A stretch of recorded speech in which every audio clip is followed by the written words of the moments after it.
Can French Indochina colonialism be reconciled with French culture? Imagine a story where a nation claims to bring progress and enlightenment, but behind the scenes, it is also taking land, resources, and control. That's the story of French Indochina.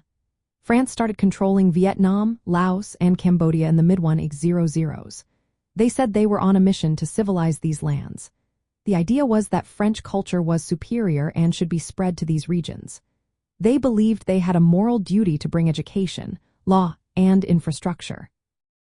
But the truth was different. The French government was mainly interested in making money. They seized land to grow rubber and rice, often displacing local farmers. They used local labor under harsh conditions to benefit the French economy. This economic exploitation went against the idea of bringing progress and civilization. It was more about control and profit.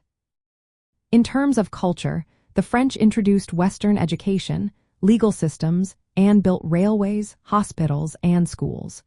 These changes did modernize parts of the region, but they mainly served the colonial rulers. The French language and culture were pushed in cities and schools. Yet most rural people remained outside this influence, feeling resentment and resistance. The legacy of this colonial period is complicated. Many Vietnamese and other Indochinese people fought to free themselves from French rule.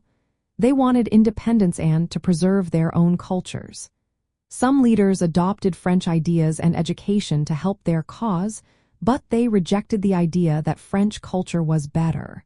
They wanted to create their own identities.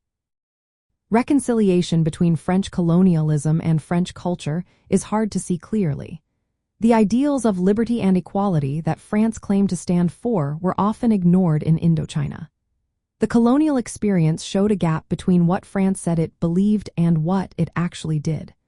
The French used their culture to justify domination, not mutual respect. The Vietnam War, which followed, was partly a fight against colonial control. It was about independence and self-determination. The Vietnamese wanted to define their own culture, separate from French influence. The history of French Indochina shows that colonialism often clashes with the very culture it claims to promote. So, in the end, French colonialism in Indochina cannot really be seen as an extension of French culture in a positive way. It was more a story of contradictions and resistance that shaped the region's future.